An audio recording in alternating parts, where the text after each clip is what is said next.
Improve your bone density on a ketogenic diet. Yes, really. Keep watching to find out more.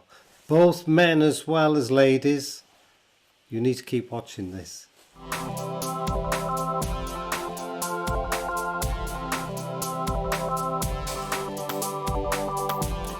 Bone density, it's essential to any individual's overall general well-being, because if you just accept that the bones will lose their density, they might break any time so easily, especially if you're a female and have gone through the menopause. Now, it's not to say men can't be affected, but ladies especially need extra care. You see, bone density changes over our lifetime. All through youth, youthfulness and early adulthood, the bones ingest essential nutrients and minerals, acquiring their strength. Nonetheless, though, as an individual, as we get older and enter our late 20s, then you've arrived at the pinnacle for bone mass, and that implies that they will never add to their bone density again.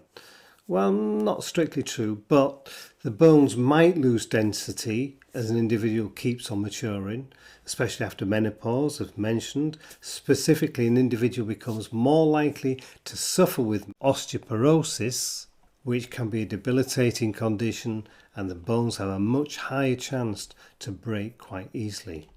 Number 1, weight bearing exercise. Now, that doesn't mean going down to the gym every day or every hour or what have you, but studies have been carried out that prove the benefits of strength and weight bearing exercise. One of the best being yoga, which can be a combination of these, or you can visit the gym, whichever you choose, because this is the thing, as long as you do something, but you need to be able to actually do some weight bearing to develop for the promotion of and development of bone growth for now and the future.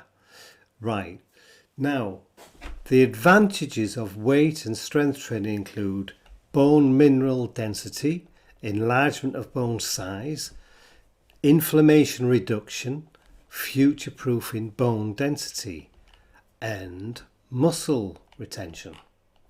Right, now coming on to number 2, which is one of the things you should be doing, is eating your veg.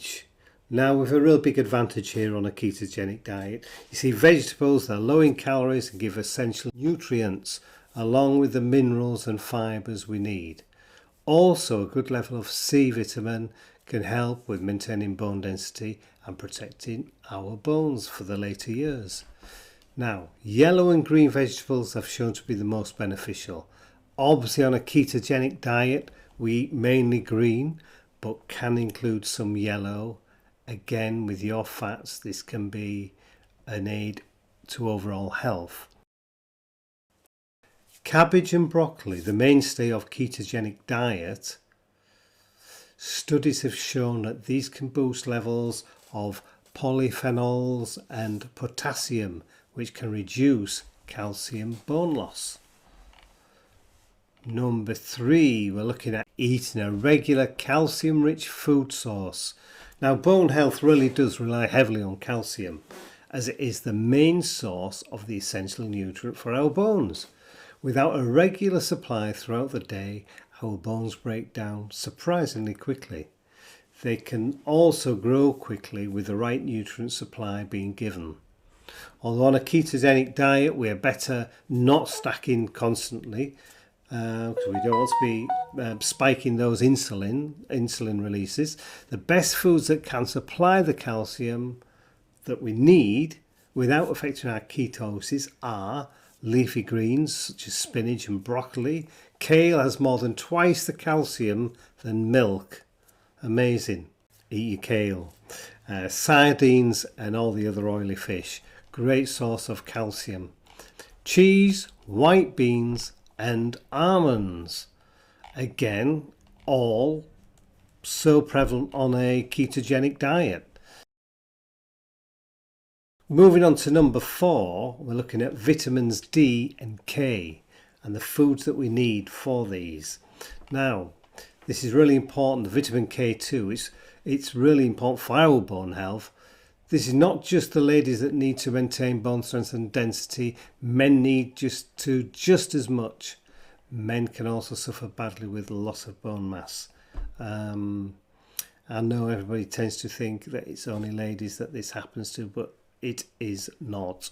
Right, the K2 is important as it helps nutrients to bind with our bones and reduce the calcium levels being depleted.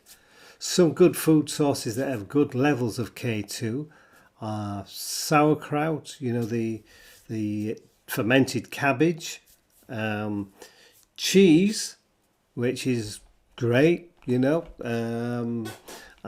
surprised if there's many that follow a keto diet that don't have some cheese during some part of the day. Natto, the fermented soybean.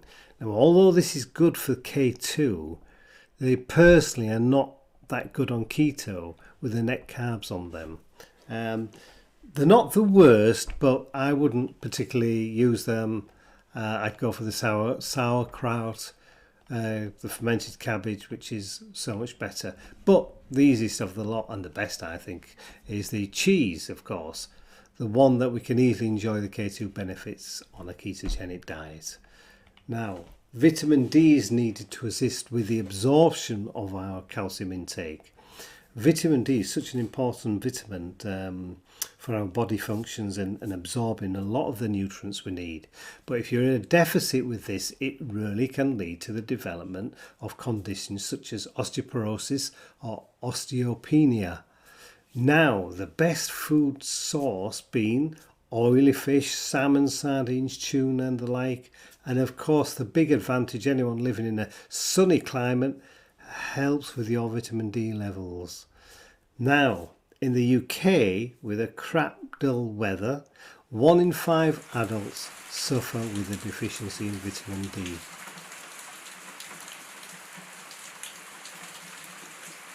Vitamin D helps the body absorb calcium. People with vitamin D deficiencies have a higher risk of losing bone mass. A person can absorb vitamin D through moderate sun exposure without sufficient vitamin D. A person has a high risk of developing bone disease as well. So it really is important to get that vitamin D one way or another. Number 5, now not being overweight or underweight, which is, I wouldn't say equally as important, it's probably more important. While many go on about losing weight, you can go too far when it comes to bone health. While excess weight puts more strain on our bone and joints, it is without question being underweight. It puts you in the high risk category for bone disease. A ketogenic diet, if followed, can maintain constant level of size and weight. Yo-yo dieting is a really bad way to go about things, as with rapid weight loss, your density of bone decreases with it.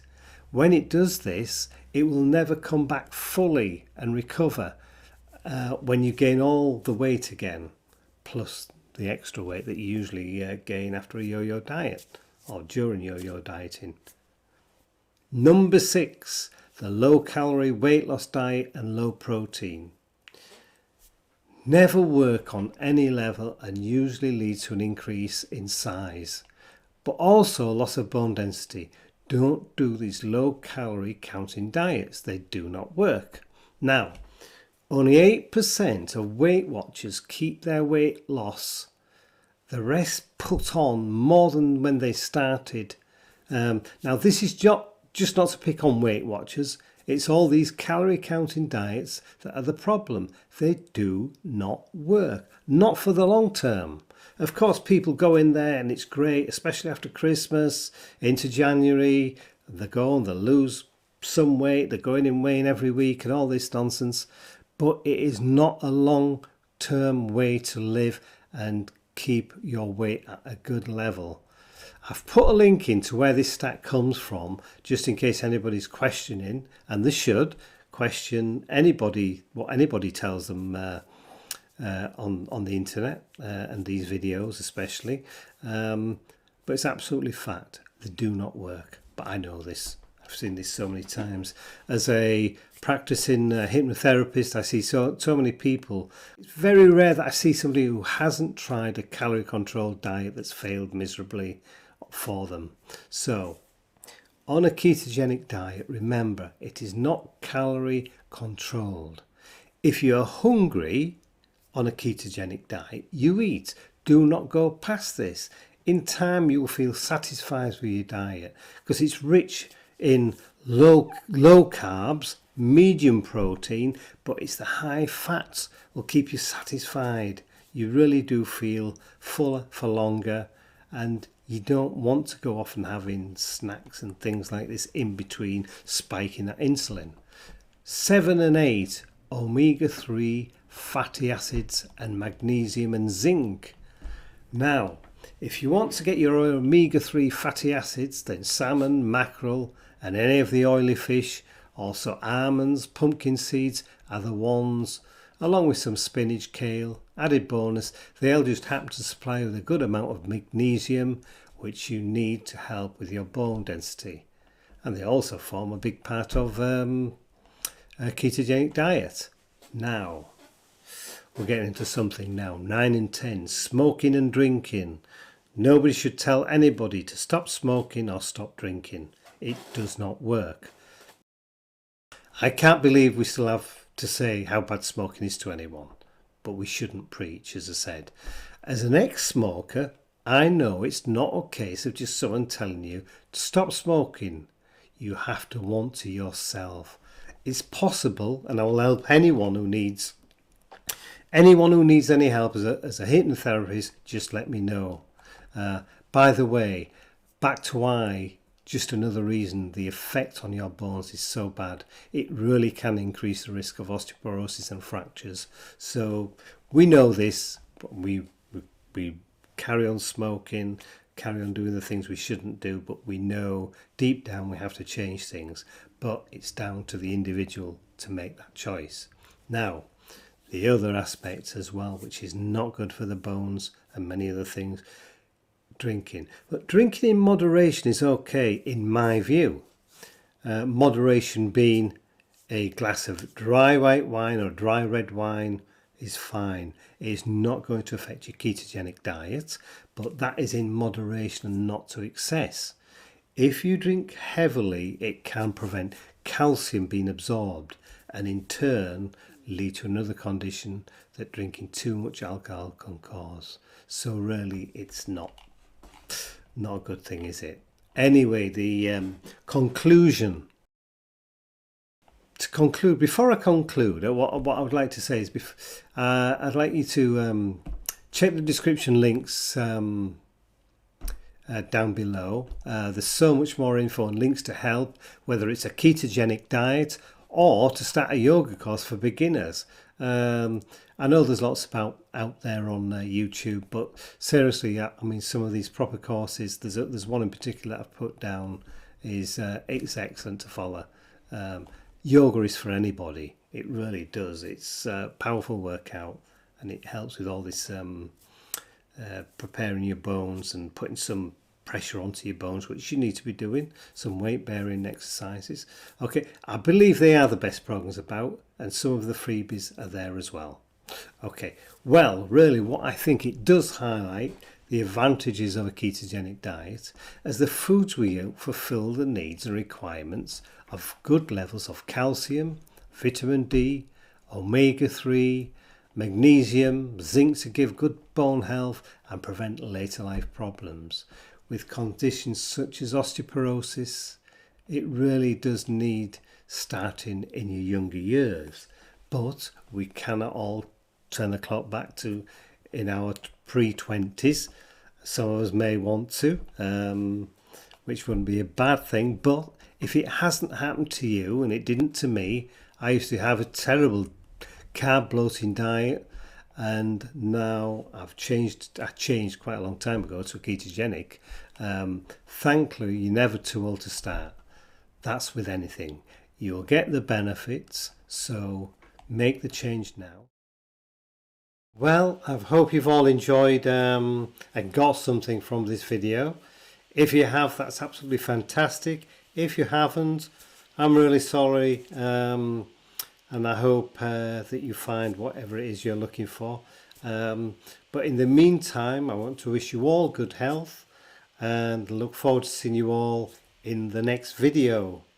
And it might be better than this one if you didn't like it. Bye for now.